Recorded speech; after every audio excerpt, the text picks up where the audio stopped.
Hello, everybody, and welcome back to another great episode of the MMA Archive. I am Christopher Negron. Thank you so much for joining me once again. Um, Always excited to do these events, but particularly excited when it's time to cover a Pride FC event.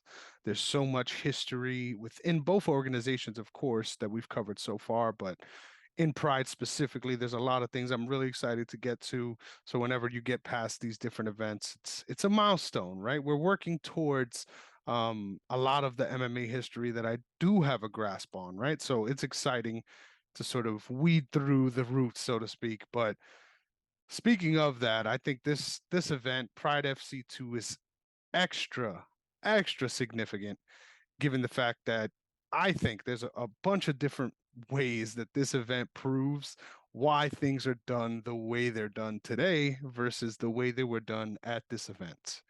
You'll understand a little bit more what I mean by that as I go on.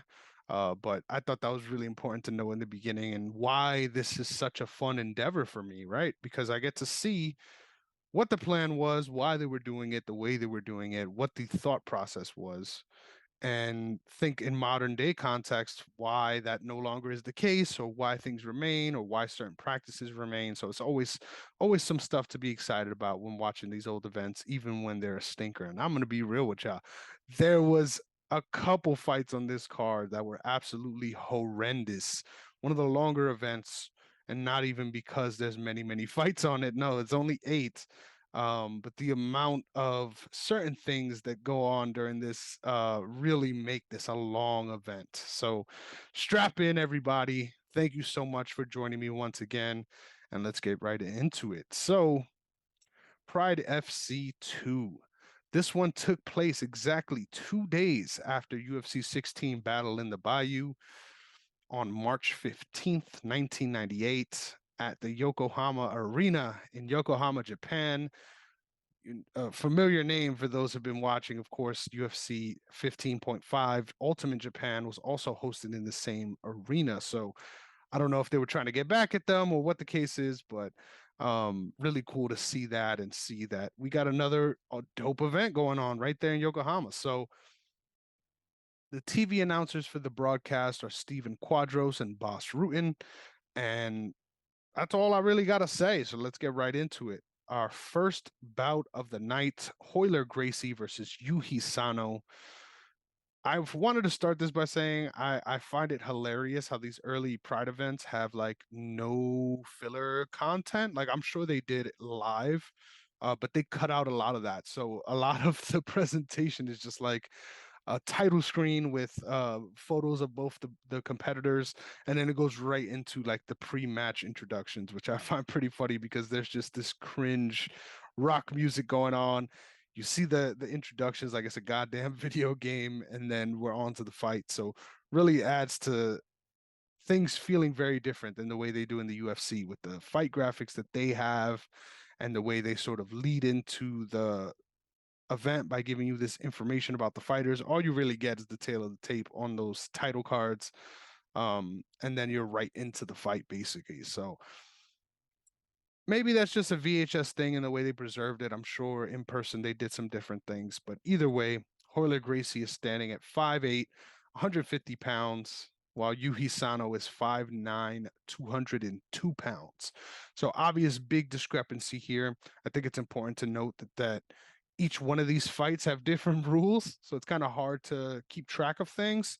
But the first fight had sort of, how do I explain this? Basically,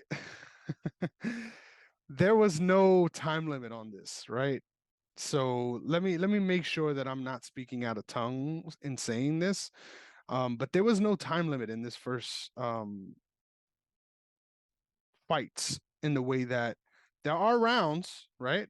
But the rounds are unlimited. So it goes 10 and then 2 5-minute rounds. And then after that, it's just 5-minute rounds, right? Like it's kind of crazy, kind of crazy. But this first round is literally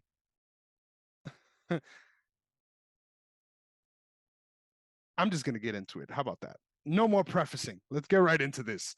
So this was both men's Pride FC debut. Both start out the fight super sort of lazy on the feet, just plodding. Hoyler's pumping out a jab, um, but it's not really a jab. It's coming out like diagonally. So like I don't know who you're fighting. You're fighting someone that's only an inch taller than you, yet you're like outstretching your hand as if you're fighting someone that's like 6'4". Um, Eventually Hoyler secures double unders and pulls guard. And from that position, he tried to stack him to get some ground and pound, but got swept because of it. Hoyler did a good job using his butterfly guard and finding that moment to sort of kick off his balance and get on top, and he ends up right into mount. Yuhi is really bucking, trying to push him off. Hoyler does a great job grapevining the legs to sort of secure that position. But this is where things start to get dark, man, because once you're in these positions, right, we're there for a while. We're there for a while. And with no limit on these matches, you could see where I'm going with this. But Yuhi briefly, after some time being mounted, regained his guard. Well, half guard, not full guard. And then Hoyler passed into side control on that left side. Hoyler does a great job jumping side to side, really, like from the left to the right, trying to find opportunities to hunt submissions. He's very smooth in these transitional phases. And against someone that's much bigger than him, you could see his weight distribution. He knows how to control people on the ground despite being smaller. And I think that's an important skill, especially in jiu-jitsu. And that's what this virtually is, right? It's a jiu-jitsu match with some guy with a couple strikes every now and then when you remember, oh yeah, you could punch people. So Hoyler starts attacking an arm triangle, ends up getting reversed, and now Yui's on top in his guard. Hoyler quickly throws up another triangle. Yui stands up and was about to power slam him. Like literally, they're off the ground, and you see Hoyler is still holding on, but he lets go right as soon as he like gets picked up off the ground. And that leads to a stand up. And immediately they re-engage right in the grappling. And I'm like, no, no. And instead of maintaining his sort of ground, Hoyler just drops back to his back. And I'm like, dude, why? He gets on top, maintains top control for a couple of minutes, defends submissions along the way, but eventually ends up getting swept again. Hoyler finds his way into mount, and we end up in one of the most boring grappling exchanges I've ever seen. Just 6 minutes on top in full mount, transitioning every now and then, right, to side control or back into mount or whatever the case may be. This went on for 16 minutes.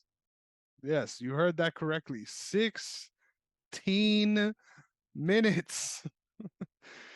Yuhi sweeps and gets on top. Hoyler starts busting up Yuhi with punches and up kicks from the bottom, which was the most excited I was during this fight.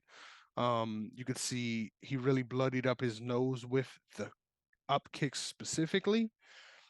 And he ends up just getting peppered, but he doesn't really know what to do here. Like, this is something that I found really strange. Like, he's stuck in this middle phase where Hoyler's on the ground throwing kicks at him, and he's standing up over him. And instead of either going all the way in or going all the way out and letting him up, he's just stuck in this middle range, getting kicked in the face. Like, such a weird way to go about that. And of course, you see now the leash is super short on that. So as soon as, I mean, even if sometimes if you're standing there occupying that space, but you're not doing anything with it, the ref will stand you guys up. Not here. Not at all. So Yui's just getting cracked with shots in that in-between phase, and it's just a huge stalemate. So they end up getting restarted on the feet. Hoyler gets a nice takedown, ends up on top, gets to mount, isolates the arm, and secures an armbar finish at 33 minutes and 14 seconds of the first round. Yes, you heard that correctly. First round was 60 minutes until someone got submitted. Hoyler ends up getting a huge trophy, but this fight was ass. Like, this is probably one of the worst fights I've ever seen. Like, this is up there with Dan Severn, Ken Shamrock. Like, this is This is historically bad. 33 minutes and 14 seconds. Hell. Anyway, next up, we've got Akira Shoji standing at 5'8", 194 pounds, coming up against Juan Mott, who is 5'9", 187 pounds. Akira went to a draw with Renzo Gracie at Pride 1, which is also a fucking snoozer. So I was hoping that this one would be a little more exciting. Both guys start this fight trading low kicks. Juan staying at range and lancing in kicks. I really like Juan's stand-up game. He really throws with bad intention, but he has a swagger to him. He's moving around well and trying to stay out of range, and land shots where he can land, but Shoji can't. Eventually, Akira throws a nice jab and then grabs the body lock right off of it. So I love that transition specifically because the jab isn't really there always to be a damaging punch or to be a punch even. A lot of the times it's a decoy or a flash, something to get the eyes of your opponent moving so that you could attack something else. And that's exactly what Akira did. Grabs the body lock, lifts Juan in the air straight up, which I found pretty funny because you don't really it's a waste of energy, frankly. But lifts him up off of his feet straight up and then sweeps the legs sort of midair to trip him and get a takedown. I found that takedown pretty funny. That's why I wrote it out that way. But Akira lands on top with deep grapevines. Once another position that I noticed was on display during this event.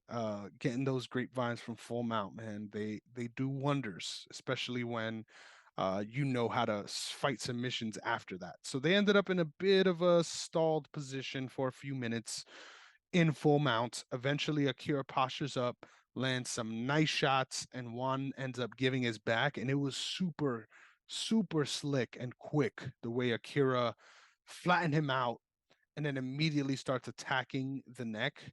And it didn't look like it was in initially, but just kept torquing it, kept squeezing, and eventually he ends up forcing the tap due to a rear naked choke at 3 minutes and 47 seconds. So real nice submission for Akira. Way to bounce back after a super boring fight against Renzo Gracie at Pride 1 and showing he could get the goddamn job done, right? So great performance by Akira Shoji.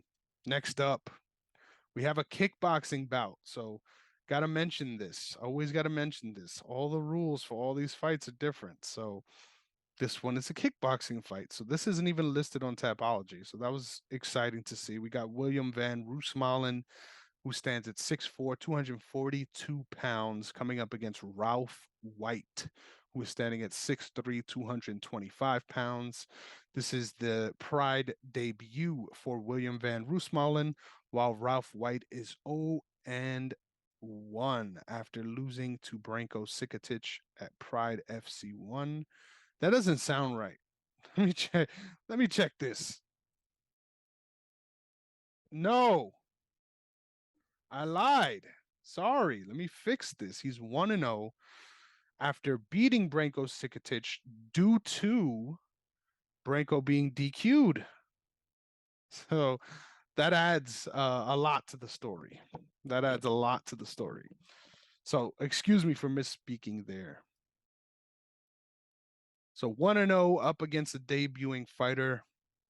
Start this one off in round one. William looking to close the distance.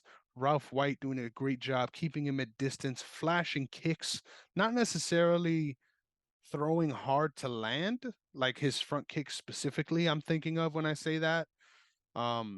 Is more so like a rangefinder, but also keeping your opponent at bay. So really just keeping that front leg out there and keeping him at bay. And landing nice calf kicks too. Calf up to the thigh. So he'll start low, go higher, and then throw the front leg, which was really nice, I think, especially in kickboxing fights. It's easier to do combinations like that because you're not worrying about the takedown threat. But this was a super technical fight in the first round. You know, both of these guys firing kicks, checking incoming kicks, and Ralph round one finishes, and I thought Ralph landed the more volume round one. But William was able to land some big strikes as well in this first round, um, punishing leg kicks as well as some nice punches on the inside and knees on the inside as well. So I ended up giving round one to William. These are 3-minute rounds, so keep that in mind. 5 3-minute rounds. So round two, Williams doing a great job intercepting Ralph now. So initially Ralph was trying to stay at bay, trying to keep him at distance. And now Ralph's starting to move forward. And as he is, Williams baiting him in and landing nice hooks, counter hooks, and then clinching up and landing really nice inside knees to the legs. Um, they're super like underrated because they remind me a lot of the Charles Oliveira knees that landed against Dustin Poirier in their title fight because they don't look super impactful. They don't look like they're necessarily damaging strikes, but they end up adding up as the fight goes on, and you see that. Um, the end of this round, I thought it was important to mention this because this was kind of fucking sus. Um, Towards the end of this round, Ralph is looking a little banged up. He's sort of walking with a little bit of a limp. And Stephen Quadros goes, and I quote, "I don't think that's a ghetto strut. That's a limp." And considering Ralph White is the only black man on this on this card up to this point, it's like, damn, dude. Like, if anyone else was limping, you wouldn't call it a ghetto strut, in my opinion. So get it together, Stephen Quadros. Fuck, man. I get it's the 90s, dude, but damn, like, can you be a little less blatant there? But round two, it looks like William is really in control at this point. Round three, and I thought it was cool to mention this here. I like William's style. It's really awkward. Keeps his arms outstretched towards his opponent so that he's hard to reach with punches. Like he does a real good job for someone that's a little on the heavier, thicker side, like your boy over here. He does a really good job of leaving his arms out so that as people try to come in, he's moving behind him and he's very aware of what's coming at him. But he also counters from that position. So as you're coming in, he doesn't necessarily have to wind up these big shots. His hands are already out. So you're coming into them, he's coming forward and he's intercepting you in a really nice way. So shout out to William Van Roosmalen. I think his style is really cool to watch and really attritive. You know, gets those nasty leg kicks, works those knees to the body with the goal of damaging you for later. Um, but fighting that way with his arms outstretched is what really forced Ralph to try and close the distance. And then that allows William to clinch up and land that body work. So just really attritive, really smart, and parts of his game leading into other parts of it. I think that's something that I really appreciate about fighting in general, especially um, in martial arts where there are more than one discipline mixed in. Like I feel like you can consider kickboxing and Muay Thai almost like mixed martial subdivisions of mixed martial arts because there's different styles of combat within that. And if different parts of your game feeds into your opponent doing a particular thing that puts them in a position for you to do something else that you're also good at, like that's very good strategic work, if you ask me. William ends up dropping Ralph with a heavy chopping low kick from the clinch, Justin Gaethje style, where you're rooted to your opponent, and then just chopping the leg. Nasty work there, and that was the one where you could really see he just got him really hurt. He ends up being slow to get off the stool to start round four, and Williams sees it and just starts putting it on him big time, and ends up getting him towards the ropes, pushes him up against the ropes, and then starts landing knees on the inside, and eventually lands a beautiful left knee to the liver. And Ralph is done. Ralph is done. He finished the fight at 10 minutes and 17 seconds in round number four. So once again, that's why the time is that high. We have 3-minute rounds here. So this is round four. Just a great finish there for William Van Roosmalen. And I thought this was an awesome fight. Like on a card that didn't have many, This was a bright spot for sure. But let me get a sip of water here and move on. Sorry.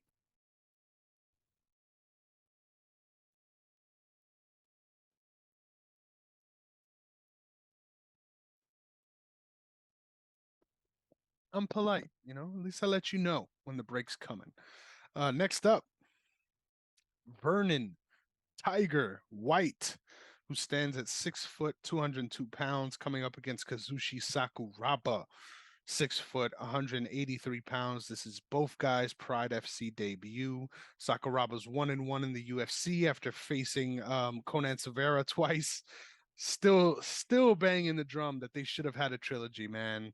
I don't get why they didn't after each guy won a fight against each other on the same night. Might as well wrap it up, right? But either way, Vernon starts out with a very wide, exaggerated base with his legs just out. Like, I get it. You want to box, right? I get it. But at least try to hide that front leg a little, right? And Sakuraba just runs into a beautiful skip up chopping leg kick as soon as the fight starts. And then you see like right after that, Vernon's like, oh fuck. I can't do that anymore. And he's like trying to pull that leg in closer, but he's just so used to standing that way. So I thought that was funny to mention. Just punishing that stance. Great job by Sakuraba, even though obviously he's not known for his striking. But to start this one off, Vernon ended up doing something really slick that I love. He pulled down Sakuraba's lead hand and then just tagged him with a left overhand. That really hurt Sakuraba. You could see he's sort of falling down, and on his way down, he does this a lot. Like he doesn't take punches well. There's people who they don't get hurt necessarily. Like I don't think he was necessarily like about to get knocked out or like in big trouble, but he just doesn't take shots well. Like he shies away from that contact and then immediately reverts to the grappling, and it sort of makes these strikes look more impactful, if you ask me. But I thought that was a big left hand, and on his way down, Sakuraba just sort of snatches a single leg, lands a nice takedown, and immediately passes straight into side control. I love Sakuraba's awareness on the ground because it's not big moves. It's always very small, slight moves that give him really big advantages where he's able to swim past knees and get over knee shields um, in a very smooth way that doesn't like take a lot of energy. Just to make that clear, like if someone's doing as hard as they can to keep their legs in front of you, and you could sort of dance around their legs without fully having to commit both your hands to pushing their knees to the side, like that is not easy to do. Um, Next time I encourage, if you're ever in a grappling scenario, think of that and try to work on passing starting at the hips rather than smushing your opponent's hips, if that makes sense. I hope that makes sense. It makes a lot of sense to me. Okay. um, but Sakuraba ends up locking up a nice Kimura grip and is trying to separate it from Vernon's other arm to try to get the finish. Eventually, he does rip the arm all the way behind the back, and I thought it was over. Like, literally, it was that deep.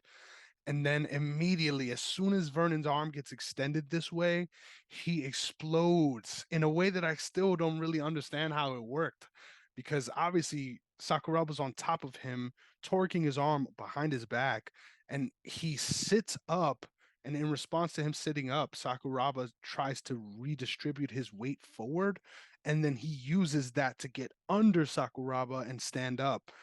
Fucking brilliant. Like, it may not have been entirely conscious on Vernon's part, but just a great job of using his leverage in that position to get up. Eventually gets to his feet at the perfect opportune moment, and now we're back at where we started, right? Sakuraba immediately went to try to hunt the single leg once again. He didn't secure it, but ends up on top in half guard and then moves his way to full mount. So now we're seeing Sakuraba eat, right? Sakuraba postures up, Vernon explodes beautifully, rolls out of this mount position, and gets right back to his feet. And I'm like, dude, this guy, even though he lets himself get there, like he works to get out of it. So you got to respect that. Not a lot of people who are known for their striking are comfortable doing that, or once they find themselves in those positions, they're just sort of at a stalemate, not doing anything. He's trying. You got to give it to him. Back on the feet, he lands a really lightning fast lead right hand that stuns Sakuraba again. This time you could see it's different. Like he cracked him flush, and it was beautiful because there was no tell. Like he was at range, and then he lunged forward with everything into that right hand, cracked Sakuraba. Ends up back on the single leg though, of course, on the way down, like the same exact way. So whenever he's dropping down, it looks like he's on his way to being like knocked down, and then he just right on that single leg. Vernon tries to roll out of it again. Sakuraba follows him and ends up on top in side control. That was a really cool transition. I encourage you to watch this one. Um, Vernon regains his guard. Sakuraba passes over to his legs. Sorry, over his legs into side control again. So once again, using that swimming method to try to stay active on the ground is really cool on Sakuraba's part. So Vernon ends up exploding up once again, and in the process, um, Sakuraba grabs his arm in the transition. So he's trying to extend for the armbar. He gets it fully stretched out, but Vernon does a great job of stacking him by putting his knee on his chest so that even though he has the arm, he can't use all of his leverage on the arm to create that fulcrum needed to get the tap.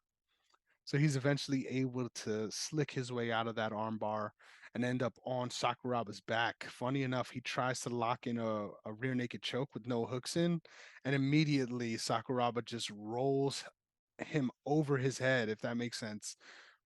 Check it out because this is really funny. Like at this point, I was getting really frustrated with Vernon, right? Because he's shown that he's able to hurt him on the feet multiple times, but every time he ends up in a grappling scenario,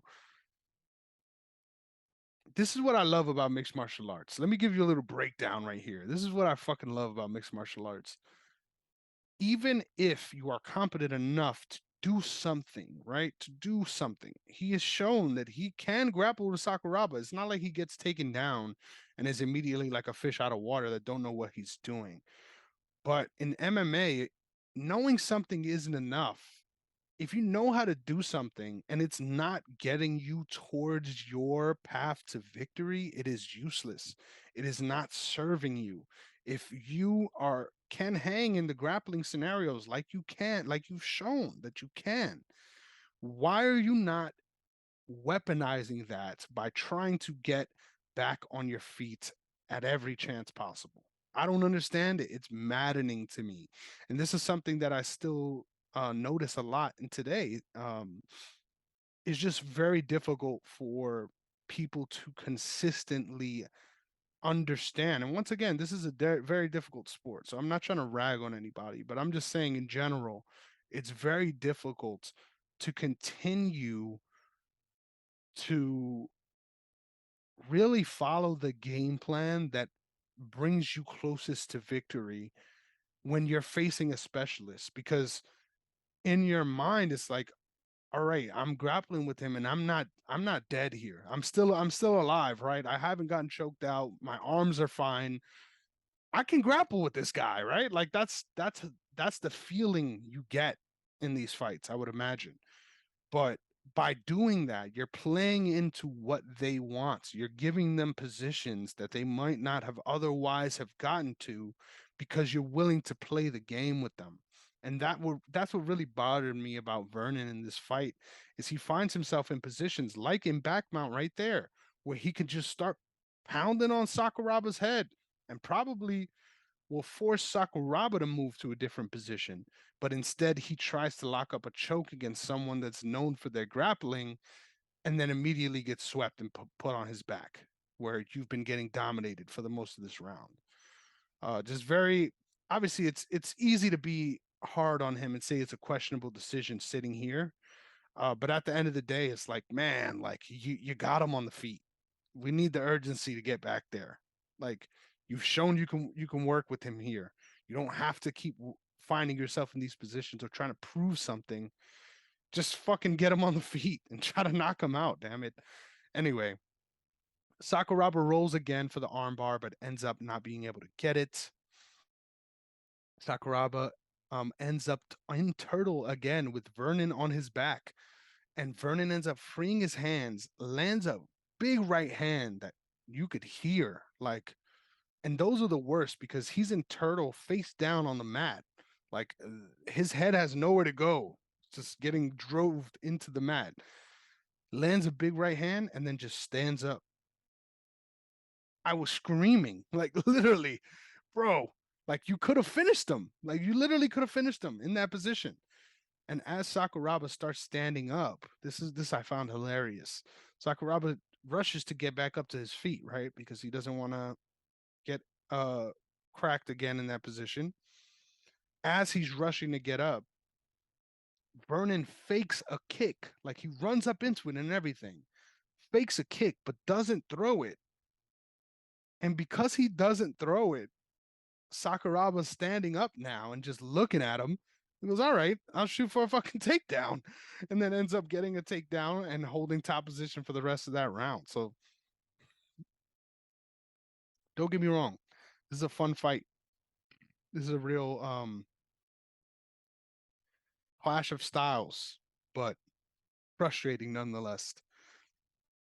Round two begins. Vernon's keeping his distance, land a piston quick jab that had Sakuraba wiping his eye. So I know he felt it because he checked for blood immediately. Sakuraba shoots for a double. Vernon sprawls out really well, but then decides to drop back and wrap up a guillotine. We're here again, dude. Why? Why? Why are you giving this guy opportunities to grapple with you? Sakuraba's on top, advances to full mount, starts leaning to the side, so Vernon tries to explode and get out. But in that transition, Sakuraba wraps up his arm again, almost fighting for that Kimura again. But he does a good job of holding Sakuraba's legs to prevent him from getting that full extension. Um, Eventually, Vernon ends up on top in turtle again. And I wrote here in all caps, just hit him. What the fuck? But constantly going back and forth and losing position, in my opinion, isn't the best look for Sakuraba, right? You're the grappler here. And you've lost position multiple times and found yourself in terrible spots where if you were fighting a more adept grappler, you probably would have got pounded out already. Like, let's be real. Um, so not a super forgiving fight there. But round three begins. Sakuraba really opening up with the leg kicks since he knows Vernon won't be able to take him down or willing to take him down. So he's just throwing him full blast, full clip. Eventually, Vernon throws a lead right knee, which this is beautiful. Sakuraba stepped off to his right side, away from the knee. So as he's extending it, imagine when you throw a nice knee, you really get that leg up there and you feel the full extension. You push your hips back, right? You're thrusting through. As he's thrusting through, Sakuraba just takes that step to the right and shoots on that same leg beautifully, and gets a nice double leg takedown. He ends up working his way to mount, sets up the armbar again, and loses it. But once again is attacking it, and eventually he wraps it up. And Vernon tries to roll through, like he has been, but Sakuraba follows him this time and holds onto that arm until he's able to fully extend it and get the submission at 26 minutes and 53 seconds in round number three. So this was 10-minute rounds, which was explains the timing there. Um, this wasn't the worst fight of the night, right? There was a lot of maddening moments that made me want to pull my beard hair out because I've got none up here. Um, but this felt like a winnable fight for Vernon, right? That's what makes this so frustrating. Like this wasn't a domination in the way that he just every time he got a position, he got what he wanted. Like this, there was parity in this fight, and he still couldn't find a way to come out on top. So shout out to Sakuraba for finding a way to win. I'm not trying to hate on Sakuraba, but at the end of the day, I get frustrated at people executing game plans in this way in the modern context. So I don't expect to give you some flack because it was back in the day. Just saying. Just saying. I think that's valid, right? So we'll move on.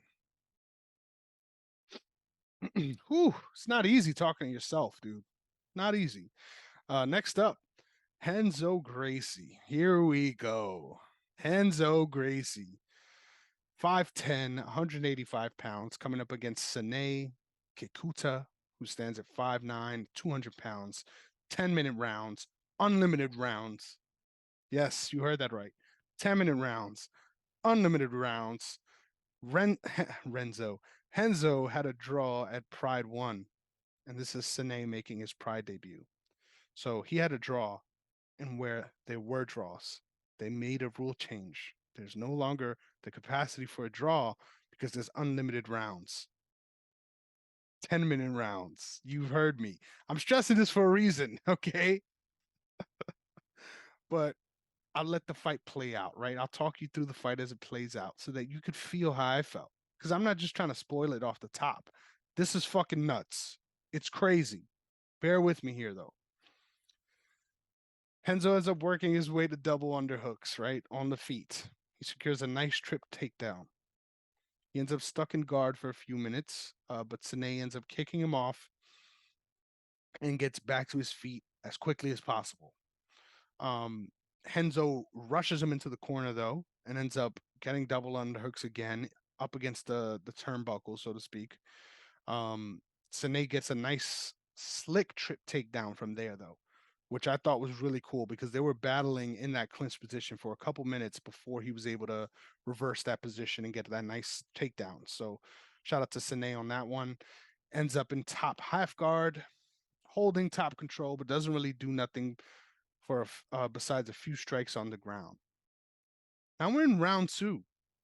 Everything I just said right there, that was what was notable enough in a 10-minute period of time for me to write out. Do you understand? Do you understand why I'm fucking angry right now? Anyway, round 2. Renzo fakes a level chains and lands a filthy left hook. Beautiful. Mwah. Chef's kiss. You'd love to see it because Renzo is not a good striker. Let's make that clear. He's not a good striker, but he's a willing striker. And to be able to know that, hey, I've got this guy worried about the level change.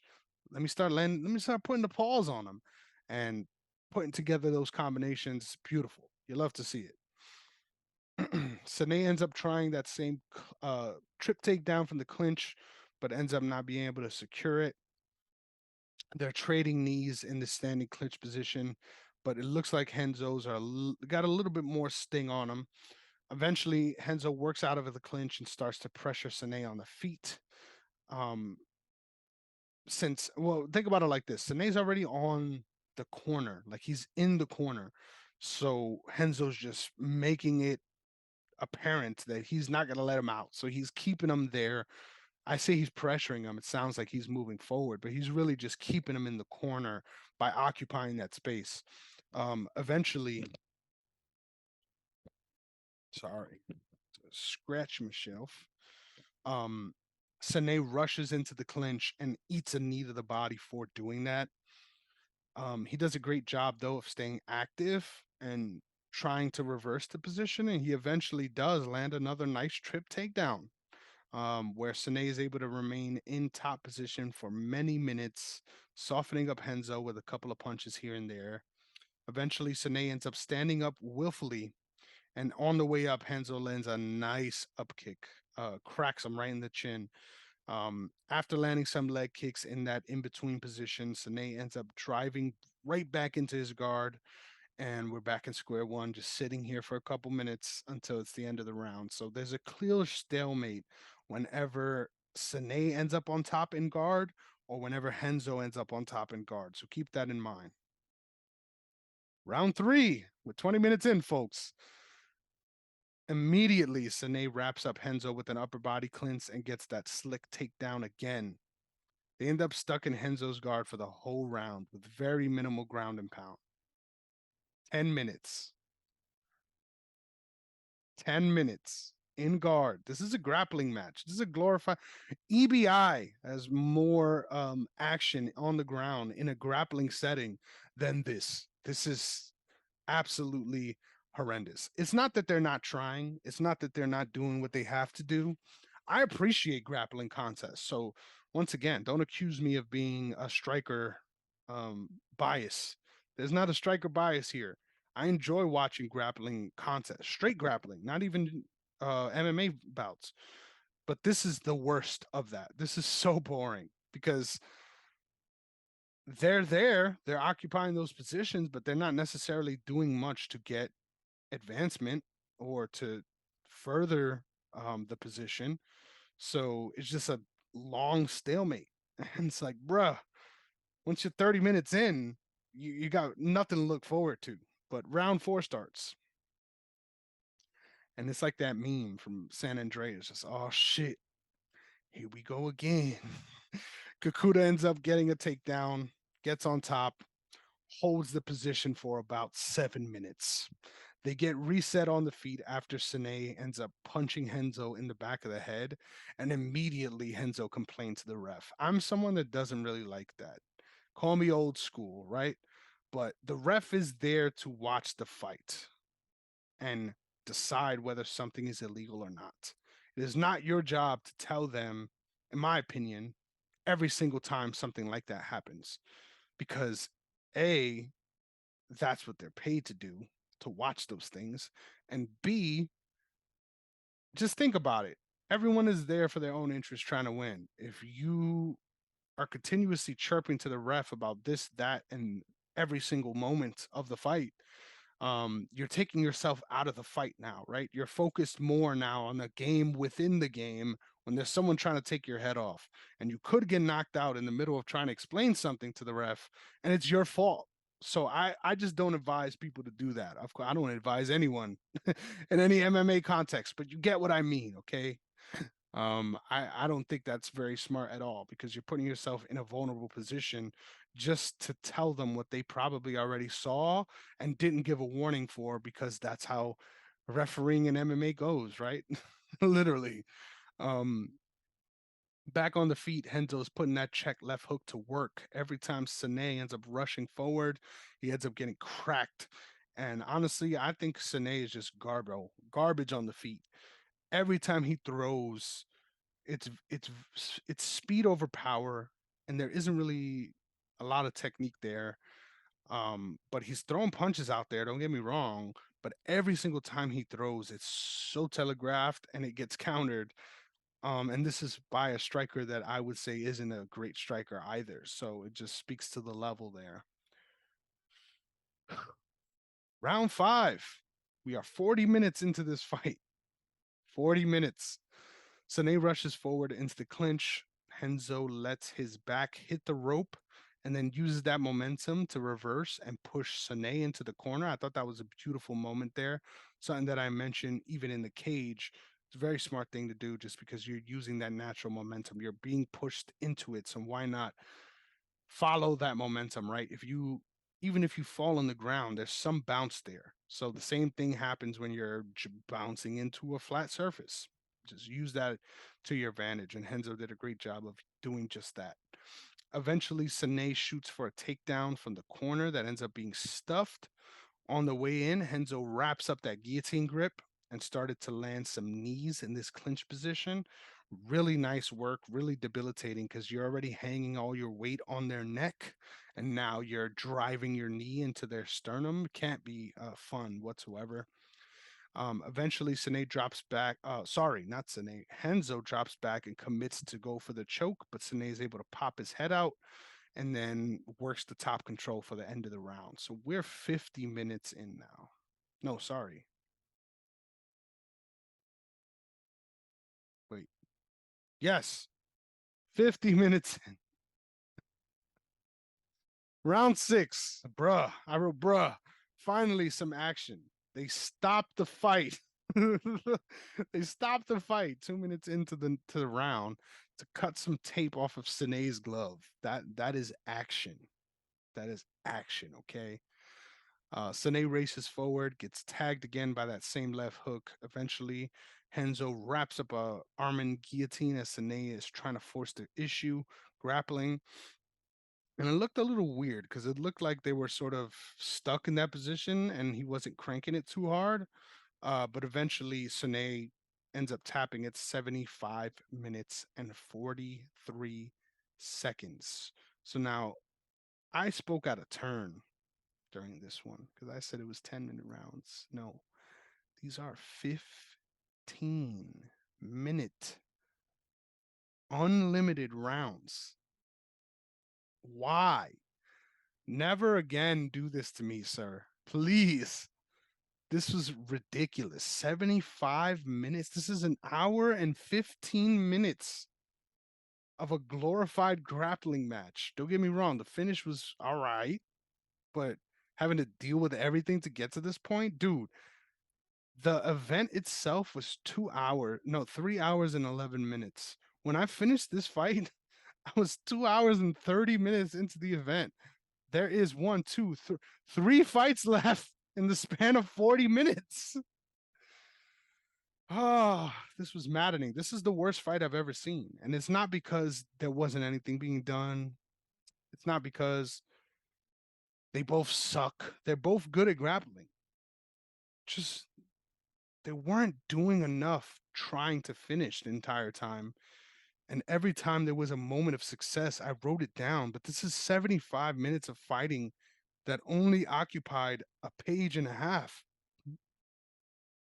Sometimes I have a page and a half of notes for one round, like one 5-minute round.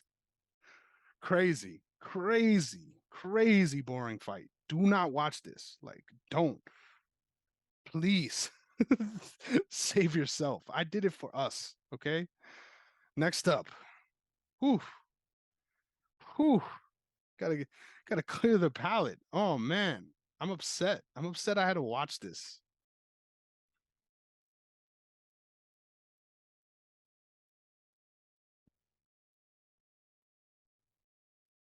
A little ASMR there because I forgot to mute. Next up, another kickboxing fight.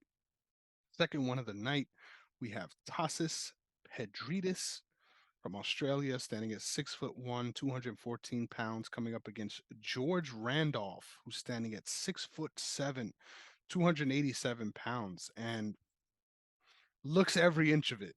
Dude is huge, thick as well. So you see this and you're like, man, Tassis got a problem on his hands. These are 3-minute rounds, 3-minute rounds. George is slow and plodding, but very powerful. You could see every time he's fully extended to these punches, they're moving Tassis, regardless of where they hit him on the chest or whatever. They're moving him. Um, they end up in a lot of nice, heavy exchanges early, which I really love to see. George does a very good job of forcing himself into the clinch, using his big stature to create exchanges. And lands a beautiful knee that stuns Tassis early, like a nice knee to dome, like, and from someone that big, scary stuff. So I was like, holy shit, we're on our way to a knockout here. Like I'm pumped. George keeps exploding forward, but by the end of the round, he looks pretty gassed, and Tassis does a great job of just circling out, playing the matador. Right, you already got cracked big time. Take your time. And that's what Tassis did. So shout out to him. He lives to see round two. Round two, Tassis looking for a right hook constantly, whether he's going forward or going back, because George pressures a lot. But like I said, Tassis does a good job of circling out. So he ends up putting himself in a position where now the majority of the ring is behind him. So he can move forward into his opponent where they don't have a lot of real estate to move. So Tassis starts landing some brutal leg kicks that literally have George wincing. Every time he's throwing, George is throwing down his arms to try to grab the legs, which in a kickboxing fight, I get the impulse, but it's really the worst thing you could do compared to MMA, because in MMA that's a very smart reflex, right? Put yourself in a position to counter that shot with a takedown. But in kickboxing, you're just leaving yourself open on that entire side, which sucks. And that's a theme for the rest of this fight.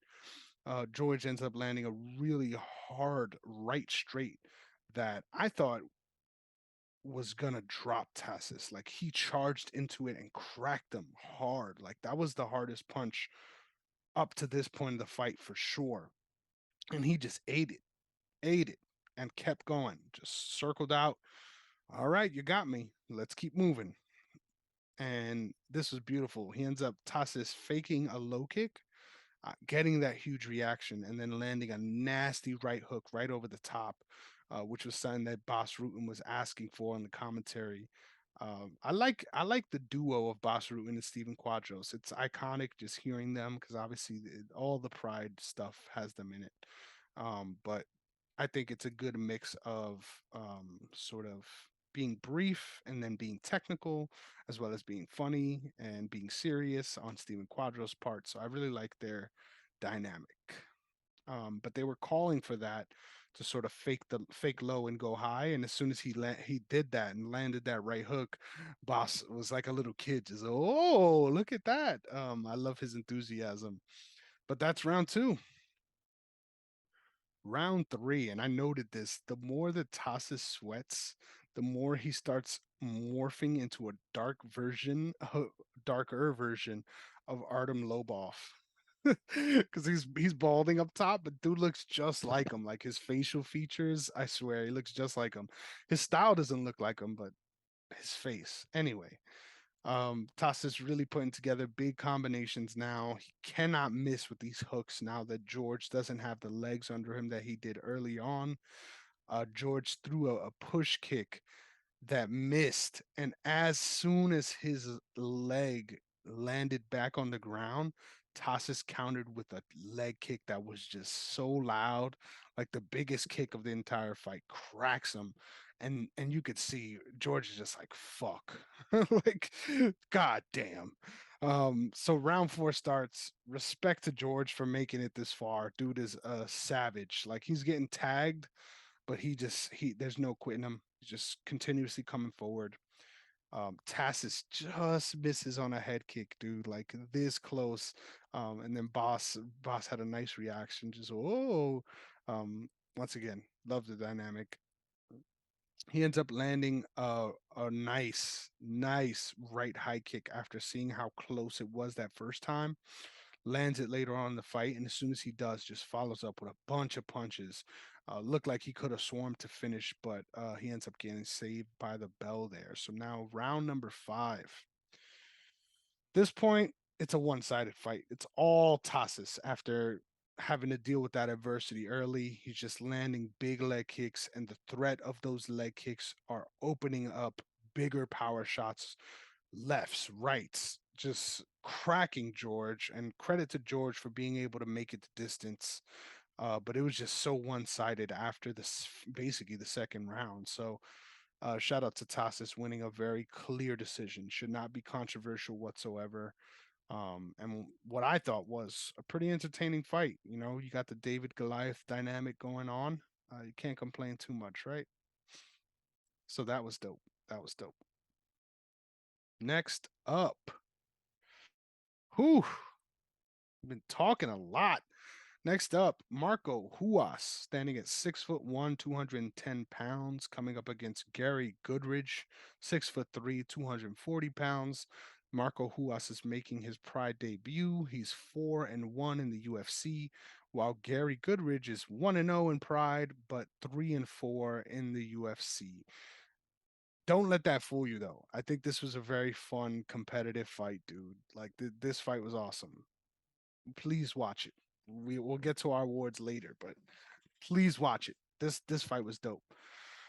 Gary Goodridge counters a leg kick early and cracks Marco Ruas with a nice left hand. And you could see in that exchange, Marco may be more technical, but Gary Goodridge has the power and speed advantage. Like the dude is fast and sharp early in this fight.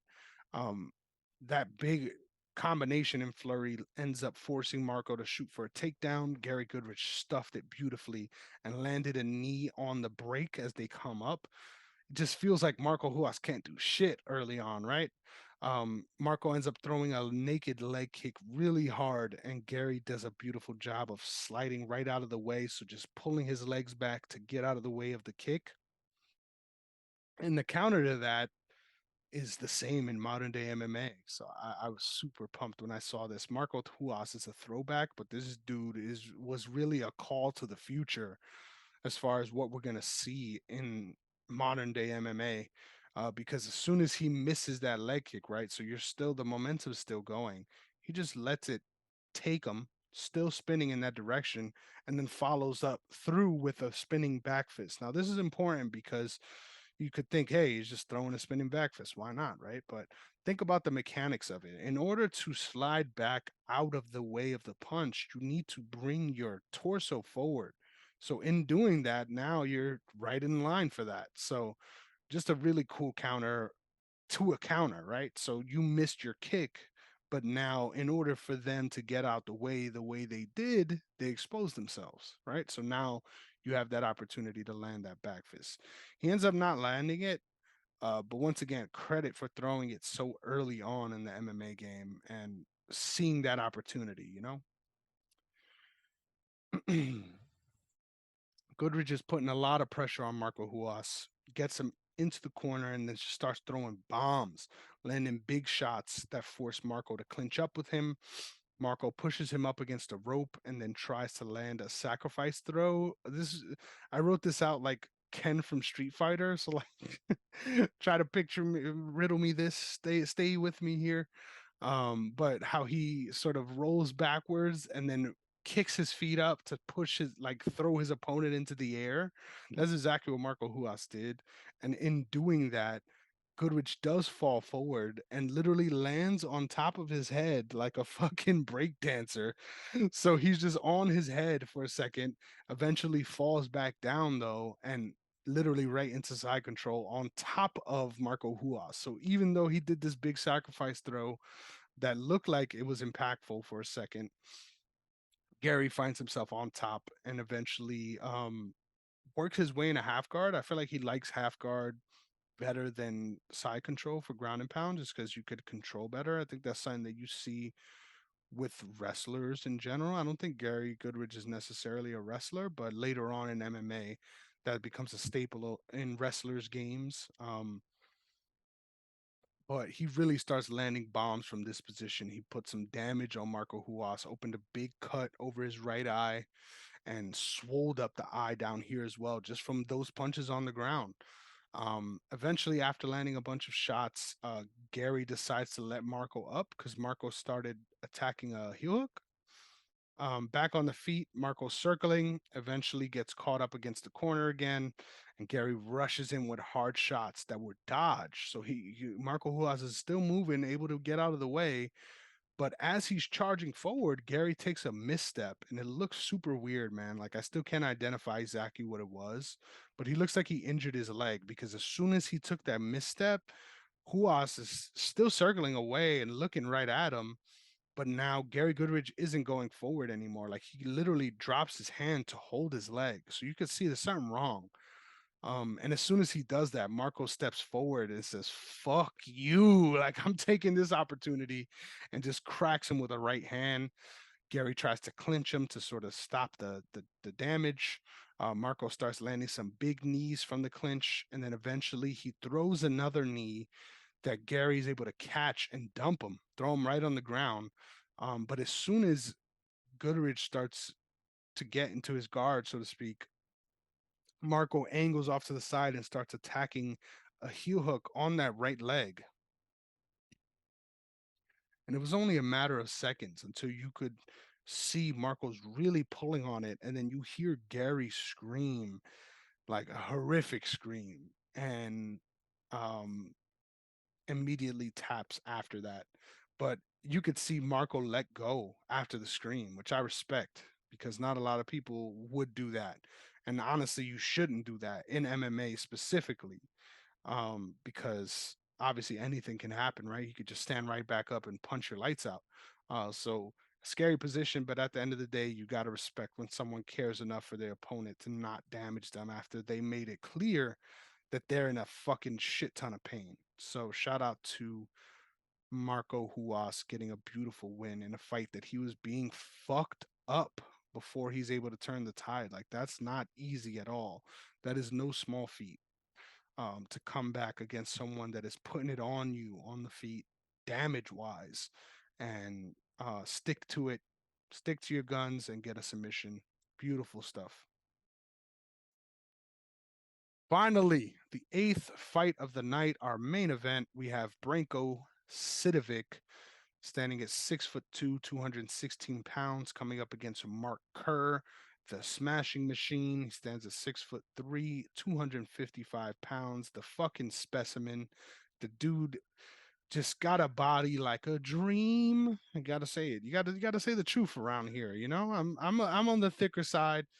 There's not there's not much fat on this dude. Just saying. And at 250 pounds, that's fucking nuts. Um, Branko is 0-1 in Pride after losing his first kickboxing match due to a DQ, while Mark Kerr is making his Pride debut, but he is 4-0 in the UFC.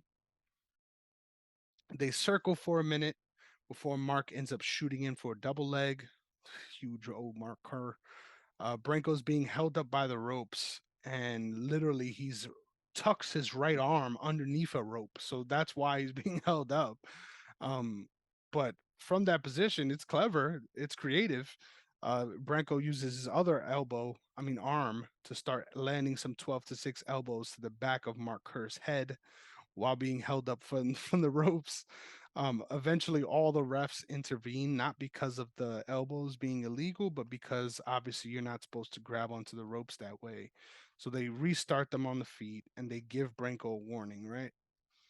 But I even said it here, like, this is not enough of a warning because he basically had the takedown secure, and now you're restarting them on the feet. Like, you took away all the work he got to tell him, hey, you're not supposed to do that, but now I'm going to reward you for doing that by getting you out of that position.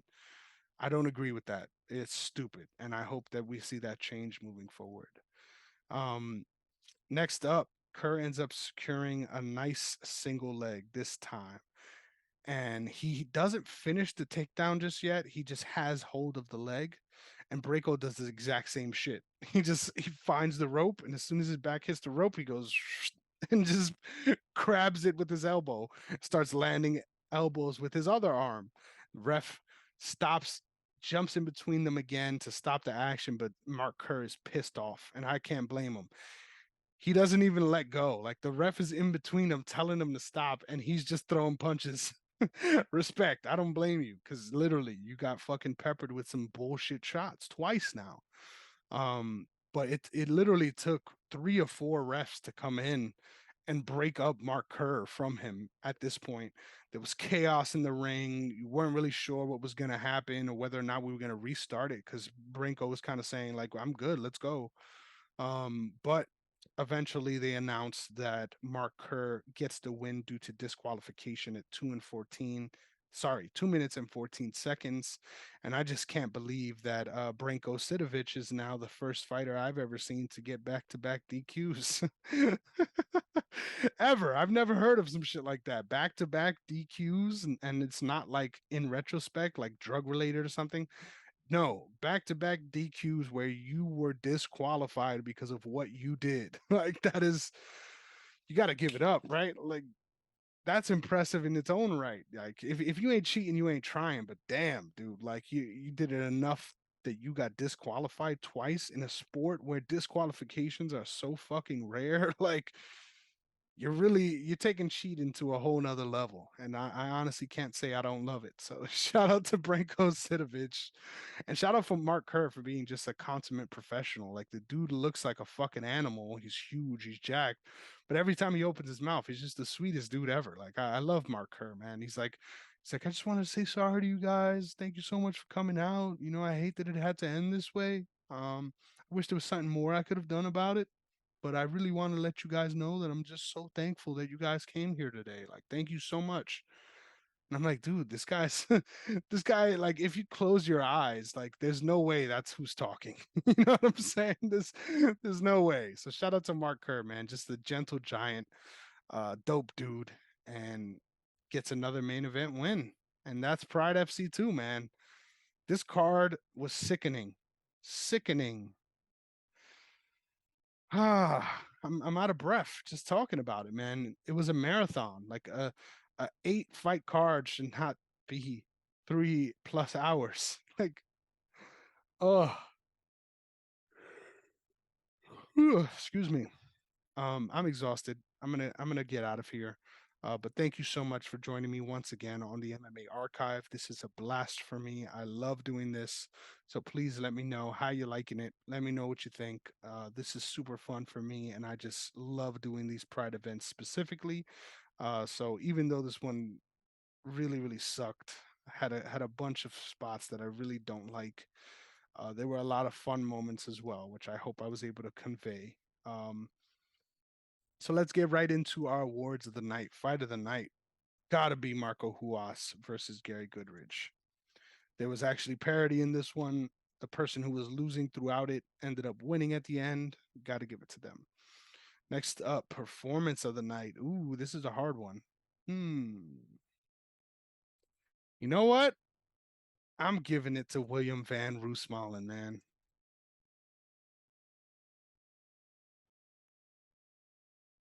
I know that may sound a little weird, right? Because hey, shouldn't that be knockout of the night?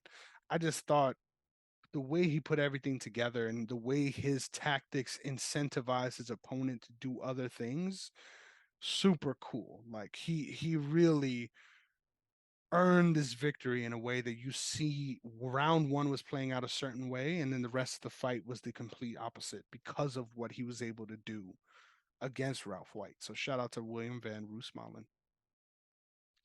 Next up, KO of the night.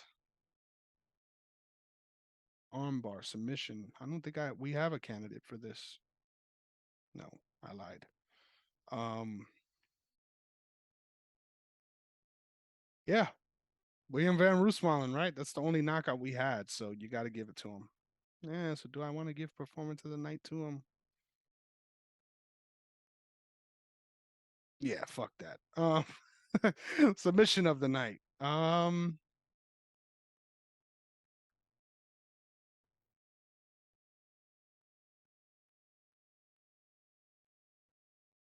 not gonna be cheap and give it to Marco Ruas. I'm gonna give it to Akira Shoji. Right, show him some love. The only fight that was really quick and got us out of there quickly. Soji Rennick choke. And that's our awards for Pride FC 2. Once again, thank you so much, guys. Love doing this. It's a fucking blast for me. And I hope I'm able to, I don't know, be informative, paint a picture, and really show how far MMA has come. Because, wow, I can't imagine.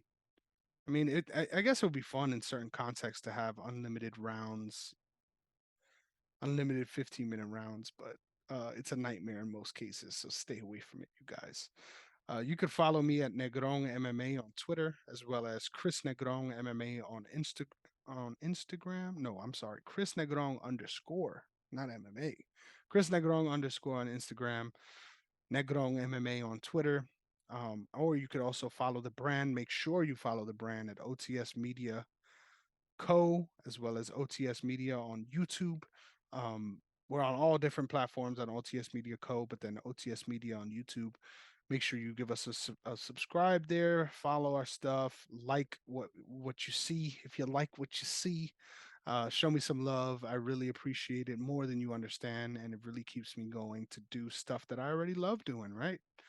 So give me that little bit of extra motivation to do something that I'm already doing for you guys. So please give me your thoughts. If you want to get on this damn show, let me know. I'd love to have other people look at these fights with me before I get on and then hop on and just chat shit, right? Talk a little bit about the fights and see what's happening. So thank you so much again for everything you guys do. I really appreciate you and I can't wait to the next one. Another episode of the MMA Archive in the books. Shout out to Pride 2. On to the next one. I hope you have a good one, you guys. Peace.